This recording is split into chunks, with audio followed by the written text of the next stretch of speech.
নমস্কার, আমি অনির্বাণ চৌধুরী। শুরু করছি এডিট পেজ।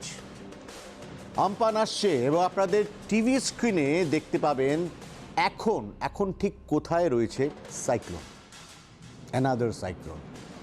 আমরা ছোট থেকে দেখে অভ্যস্ত, তবে সেগুলির সঙ্গে এটির একটু তফাৎ রয়েছে। বঙ্গোপসাগরে আর যা সাইক্লোন তৈরি হয় ইউজুয়ালি সবই উড়িষ্যার উপকূলে গিয়ে আছড়ে পড়ে কিংবা আন্ধ্রে, তারপর রাজ্যের দিকে আস্তে আস্তে তা ক্রমশ গতি হারিয়ে ফেলে। পশ্চিমবঙ্গের উপকূলীয় জেলাগুলিতে অতি ভারী বৃষ্টির বেশি সে অর্থে কিছুই হয় না। কোনো ঝড় উড়িষ্যা উপকূলের একটু উপর দিয়ে ঘেঁষে গেলেও শেষ মুহূর্তে কোনো অদৃশ্য জাদু বলে তা সুইং খেয়ে চলে যায় বাংলাদেশে, আর ভুগতে হয় পদ্মাপাড়ের বাঙালিদের। বাম জামানায় ঠাট্টা করে বলা হতো জ্যোতি বসু আছেন বলে নাকি এখানে সাইক্লোন আসতে ভয় পায়। গত বছর উড়িষ্যাকে তছনছ করে দিলেও বাংলায় বিশেষ ক্ষতি করতে পারেনি ফণী। শেষ মুহূর্তে গতিপথ বদলে ফেলে। এবার আমপানের ডিরেকশনটা কিন্তু বেশ বিপজ্জনক। অন্ধ্র উপকূল নয়, উড়িষ্যা উপকূল নয়, ঘূর্ণিঝড় ধেয়ে আসছে একেবারে নাক বরাবর পশ্চিমবঙ্গের দিকে। আর টিভি স্ক্রিনে আপনারা দেখতে পাচ্ছেন বাংলাদেশের হাতিয়া দ্বীপ এবং আমাদের দীঘা, এই দুয়ের মাঝে যে কোনো লোকেশনে শেন ওয়ানের গুগলির মতো আছড়ে পড়বে ঘূর্ণি। সুপার সাইক্লোনের শক্তি তা এখনই হারিয়ে ফেলেছে অবশ্য, থাকলে কি হতো কে জানে। কিন্তু যে শক্তি নিয়ে এই ঘূর্ণিঝড় আসছে, ল্যান্ডফলের সময় তা বজায় থাকলে পরিস্থিতি কী হবে কিন্তু বলা মুশকিল। সুন্দরবন এলাকার মানুষ এখনও আয়লার স্মৃতি কাটিয়ে উঠতে পারেনি। ঝড় যথেষ্ট শক্তি নিয়ে আছড়ে পড়লে এবারও বিভীষিকার সৃষ্টি হতে পারে। ঠিক কখন সেই বিপদ হবে? আবহাওয়া বিজ্ঞানীরা বলছেন আগামীকাল সন্ধ্যের কথা, কিন্তু সকাল থেকেই ঝোড়ো হাওয়া ও বৃষ্টির দাপটে আপনারা বুঝতে পারবেন কিছু একটা হতে চলেছে এবং বেলার সঙ্গে সঙ্গে হাওয়ার গতি ও বৃষ্টি বাড়বে। 24 পরগনা ও পূর্ব মেদিনীপুরে সবচেয়ে বেশি ক্ষয়ক্ষতি হওয়ার সম্ভাবনা, এবং পশ্চিম মেদিনীপুর, কলকাতা, হাওড়া এবং হুগলিতেও ঝড়ের প্রভাব পড়বে। কিন্তু মুখ্যমন্ত্রী মমতা বন্দ্যোপাধ্যায় নিজে কাল সারাদিন নবান্নে থাকবেন এবং তিনি রাজ্যবাসীকে বলেছেন দুপুর 12টার পর বাড়ির বাইরে পা না রাখতে। আরেকটা জিনিস মাথায় রাখবেন আপনারা, বাড়িতে বোতল, জাগ, কলসি যা আছে তাতে কিন্তু পানীয় জল ভরে রাখুন, আর বাথরুমের বালতিগুলো সেগুলো ভরে রাখুন। বিদ্যুৎ বিপর্যয় হলে কিন্তু পাম্প বা ওয়াটার পিউরিফায়ার কিছুই চলবে না। আর অবশ্যই মোবাইল ফোনটি চার্জ দিয়ে রাখুন। সাইক্লোন, সুপার সাইক্লোন শব্দগুলির সঙ্গে আমরা পরিচিত। আবার আমেরিকায় ঝড় হলে সেটাকে বলে হারিকেন বা টাইফুন। কপিল দেবকে বলা হতো হরিয়ানা হারিকেন। সে নেহাত কথার কথা। হারিকেন, টাইফুন এগুলো আমাদের এখানে হয় না, ওসব অন্য মহাসাগরের ঝড়। অবস্থান আর ক্ষতি সাধনের ক্ষমতা, এরকম একাধিক শর্তকে মাথায় রেখে ঝড়কে বিভিন্ন বিভাগে ভাগ করা হয়। কোথায় কোন ঝড়ের কী নাম হয় আমাদের রিসার্চ ওয়ার্কটা একবার দেখে নিন, বিষয়টা পরিষ্কার হয়ে যাবে। ঝড় তৈরি হয় সমুদ্রেই, তার কয়েকটা শর্ত রয়েছে। সমুদ্রের জলের তাপমাত্রা 26 ডিগ্রি সেলসিয়াসের বেশি হতে হবে। সমুদ্রের জল বাষ্পীভূত হয়ে বাতাসকে যথেষ্ট আর্দ্র হতে হবে। সমুদ্র নিকটবর্তী সমতলের তাপমাত্রা অত্যন্ত বেশি হতে হবে। সমুদ্র ও সমতলের উপরিভাগের বাতাসের চাপে তফাৎ থাকতে হবে। বিষুবরেখার 480 কিলোমিটার উত্তর এবং দক্ষিণে সাধারণত ক্রান্তির ঝড়ের সৃষ্টি হয়। তার প্রকারভেদ রয়েছে। অতলান্তিক এবং পূর্ব প্রশান্ত মহাসাগরীয় ক্রান্তীয় ঝড়কে বলে হারিকেন। উত্তর পূর্ব প্রশান্ত মহাসাগরীয় অঞ্চলে তৈরি হয় টাইফুন। দক্ষিণ প্রশান্ত মহাসাগর এবং ভারত মহাসাগরে তৈরি হয় সাইক্লোন। ভূচুম্বকীয় অক্ষরেখা, পৃথিবীর ঘূর্ণন, সমুদ্র স্রোতের গতি, এই রকম একাধিক শর্তের ওপর এক একটি ঝড়ের গতি প্রকৃতি নির্ভর করে। সাধারণ ক্রান্তীয় ঝড়ের গতি ঘন্টায় 80 কিলোমিটার বা তার বেশি হয়। ঝড়ের গতির ওপরই তাকে বিভিন্ন ক্যাটাগরিতে রাখা হয়। ঝড়ের গতি ঘন্টায় 80 কিলোমিটারের বেশি হলে তা ক্যাটাগরি 1। 96 থেকে 110 কিলোমিটার পর্যন্ত তীব্রতার ঝড় হলো ক্যাটাগরি 2। 111 থেকে 129 কিলোমিটার পর্যন্ত ঝড়ের তীব্রতা হলো ক্যাটাগরি 3। 130 থেকে 156 কিলোমিটারের বেশি তীব্রতার ঝড় ক্যাটাগরি 4। ঝড়ের তীব্রতা 157 কিলোমিটারের বেশি হলে তা ক্যাটাগরি 5। ঝড়ের বেগ ঘন্টায় 250 কিলোমিটারের বেশি হলে তাকে সুপার সাইক্লোন, সুপার টাইফুন কিংবা সুপার টর্নেডো বলে।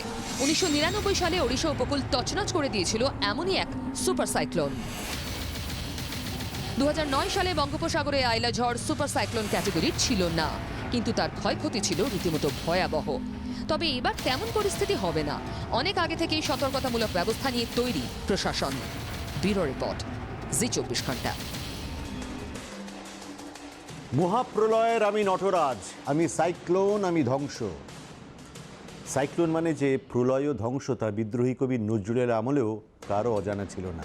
বরং তখন ঝড়ের দাপটে ক্ষয়ক্ষতি অনেক বেশি হতো, কারণ এখনকার মতো আগাম খবর মিলত না, স্যাটেলাইট ছিল না, এবং বাতাসের চাপ দেখে আবহাওয়া বিজ্ঞানীরা অনুমান করে নিতেন খানিকটা। আর সেই অনুমান অধিকাংশ সময়ে ভুল হতো। আর আমাদের মতো নিউজ চ্যানেলও ছিল না, জনগণকে সতর্ক করার উপায়ও ছিল না। আর ব্রিটিশ প্রভুদের এই নেটিভ প্রজাদের মানে আমাদের রক্ষা করার দায়ও ছিল না। আমাদের পরাধীন দেশে ঝড়ে মারাত্মক ক্ষয়ক্ষতি হতো। তাছাড়া প্রকৃতির সামনে মানুষ তো সবসময় বড় অসহায়। আপনাদের শোনাবো ইতিহাসের পাতায় স্থায়ী ক্ষত রেখে যাওয়া এরকম প্রলয়ঙ্কর কয়েকটি ঝড়ের কাহিনী। ঝড় গর্ভে চিন্তাতীত প্রাকৃতিক শক্তি, মুহূর্তে তছনছ করে দিতে পারে হাজার হাজার মানুষের জীবন। ঝড়ের ভয়াবহতা বিচার হয় তার শক্তি নয়, ক্ষতি সাধনের পরিমাণ দিয়ে। সেই হিসেবেই মানব সভ্যতার ইতিহাসে ভয়ঙ্করতম 10টি ঝড়কে বেছে নেওয়া হয়েছে। দৌলতপুর সাতুরিয়া টর্নেডো। 1989 সালের 26 এপ্রিল বাংলাদেশের মানিকগঞ্জ জেলায় ছবল মারে টর্নেডো, মারা যান 1300 মানুষ। হ্যারিকেন ক্যাটরিনা। 2005 সালে বাহামাস, নিউ অর্লিয়েন ও দক্ষিণ ফ্লোরিডায় ব্যাপক ক্ষয়ক্ষতি করে এই অতলান্তিক হারিকেন। এর থেকে 62টি টর্নেডো তৈরি হয়, তাতে মারা যান 1800 মানুষ। ইরানি তুষার ঝড়। 4 বছর টানা খরার পর 1972 সালে ইরানে হানা দেয় ভয়াবহ তুষার ঝড়। 26 ফুট বরফের নিচে চাপা পড়ে উত্তর পশ্চিম, মধ্য ও দক্ষিণ ইরান। মারা যায় 8000 মানুষ। Hurricane miss. 1998 সালে 26 অক্টোবর হন্ডুরাসে হাহাকার ফেলে দেয় এই উচ্চ শক্তির হারিকেন। তারপর ফ্লোরিডায় হানা দেয়, 11,000-এরও বেশি মানুষ মারা যান। The Vargas tragedy.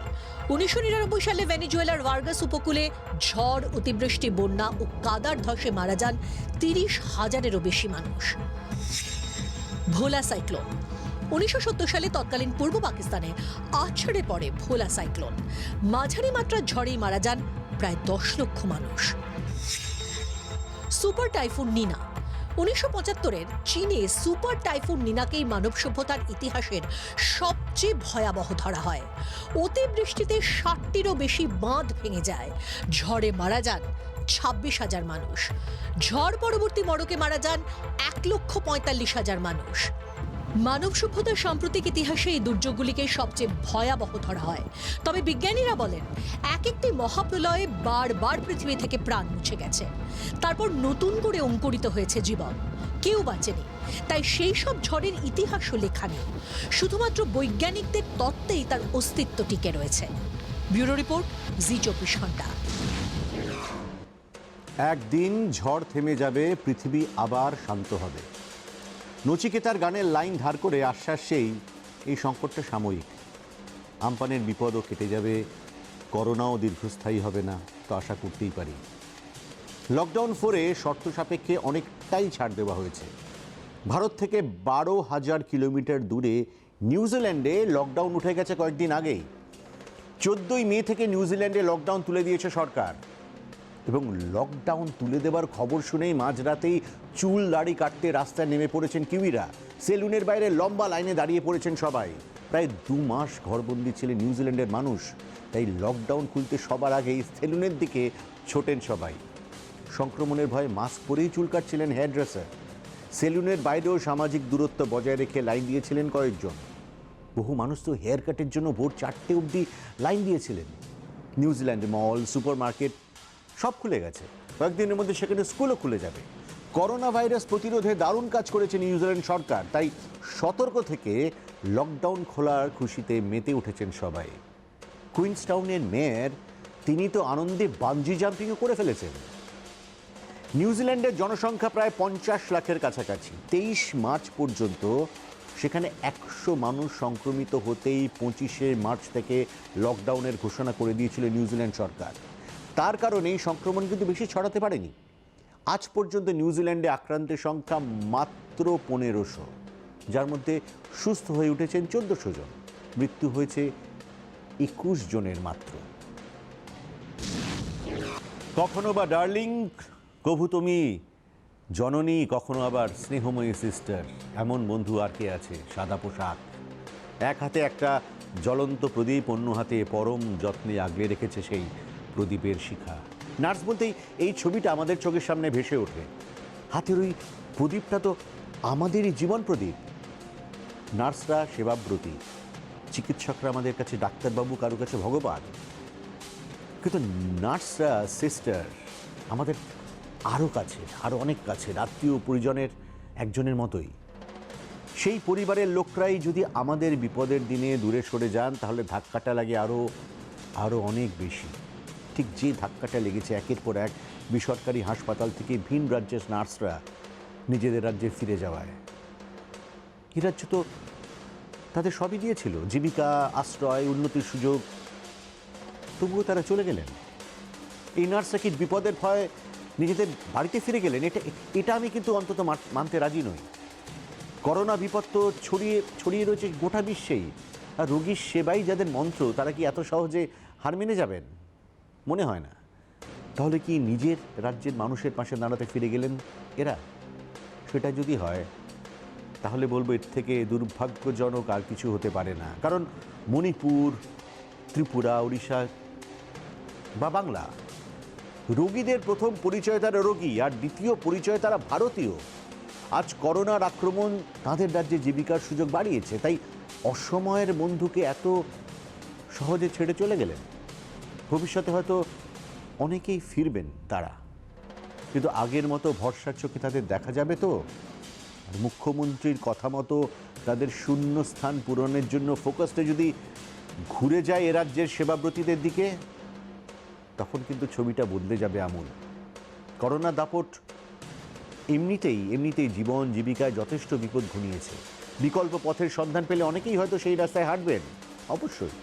শুধু নিজেদের দক্ষতায় শান দিতে হবে। তাহলে কিন্তু প্রধানমন্ত্রীর কথা মতো অন্তত একটা ক্ষেত্রে আত্মনির্ভর হওয়ার পথে অনেকটা এগোতে পারবো আমরা। একটা দরজা বন্ধ হয়ে গেলে আরেকটা দরজা তো খুলতেই হবে, তাই না?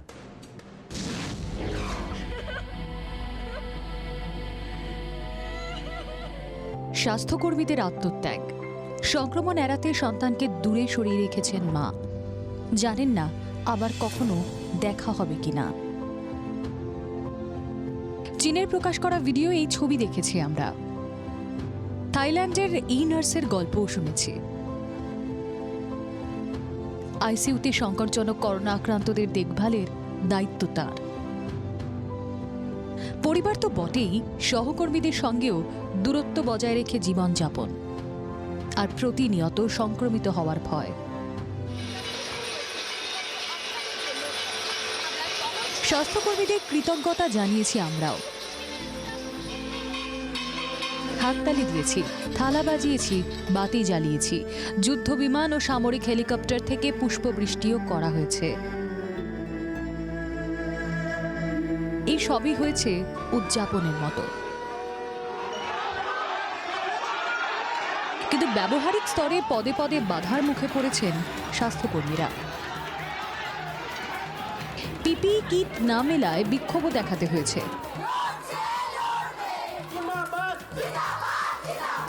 কিটের অভাব, পরিকাঠামোর সংকট, কিন্তু মানুষকে বাঁচাতে যারা জীবন বাজি রেখেছেন, মানুষ তাদেরকে ফিরিয়ে দিয়েছে। জেলায় জেলায়, শহরে শহরে করোনা সন্দেহভাজন হিসেবে দেখা হয়েছে স্বাস্থ্যকর্মীদের। বাড়িওয়ালা তাড়িয়ে দিয়েছে, এলাকাবাসী ঘরে ঢুকতে দেয়নি। প্রাইভেট হসপিটালে, আরে প্রাইভেট হসপিটালও আমার রাজ্যের হসপিটাল। একটা নার্স তৈরি করতে 2 বছর 2.5 বছর টাইম লাগে, একটা ডাক্তার তৈরি করতে 4-5 বছর টাইম লাগে। এখন নার্সরা চলে যাচ্ছেন। শহরের প্রায় সব বেসরকারি হাসপাতাল থেকে ভিন রাজ্যের নার্সদের নির্গমন অব্যাহত। তারা দলে দলে ইস্তফা দেওয়ায় বেসরকারি চিকিৎসা পরিষেবা সংকটে। কয়েকটি হাসপাতাল তো নতুন রোগীর ভর্তি বন্ধ রাখতে বাধ্য হয়েছে। Most from the private sector, 500 nurses already have left, and maybe we are not very sure how many are in queue that they are planning to leave. So immediately, the private sector, we have taken care and we have started counseling on individual basis. The nurses, we have started counseling. That is one solution, one step we have taken. এই সংকট সরকারি হাসপাতালে নেই, কিন্তু বেসরকারি হাসপাতালগুলিতে চিকিৎসা সংকট হলে সার্বিকভাবে তা রাজ্যের স্বাস্থ্য পরিষেবাতেই প্রভাব ফেলবে। কাজ করবে কি করে হসপিটালগুলো? বেলভিউও তো আমরা কাজ করাচ্ছি, আমরিও আমরা কাজ করাচ্ছি, আমরা সরকার থেকে নিয়েছি, আমরা টাকা দিচ্ছি এর জন্য, দিশানও আমরা নিয়েছি। আমি রাজীব সিনহা চিফ সেক্রেটারিকে বলেছি, দরকার হলে যাদের ওখান থেকে নার্স নেওয়া হচ্ছে তাদের সাথে কথা বলুক, অন্তত প্রাইমারি কাজগুলো করতে পারে এরকম যদি তারা নিতে পারে কিছু লোকাল লোককে, অন্তত মেল নার্সও অ্যালাউ করে দেওয়া হয়েছে। করোনা পরিস্থিতিতে ভিন রাজ্যের নার্সের এভাবে চলে যাওয়া একাধিক বাস্তবের সামনে আমাদের দাঁড় করিয়ে দিল। রাজ্যের পড়ুয়ারা নার্সিংয়ের মতো পেশায় ক্যারিয়ার গড়তে তেমন আগ্রহী নয়। নার্সিং পেশায় রাজ্যের ছেলেমেয়েরা থাকলে এই নার্স নির্গমনের সংকট হতো না। চিকিৎসা পরিষেবায় শুধু ডাক্তার নয়, নার্সদের ভূমিকাও যথেষ্টই গুরুত্বপূর্ণ। করোনা সংকটে ভিন রাজ্যের নার্সরা এখানে বাসযোগ্য পরিবেশ পাননি। ব্যুরো রিপোর্ট, জি24 ঘন্টা। এডিট পেজ আপাতত এ পর্যন্তই। আবার দেখা হবে সোম থেকে শুক্র প্রতিদিন রাত 10টায়। Good bye.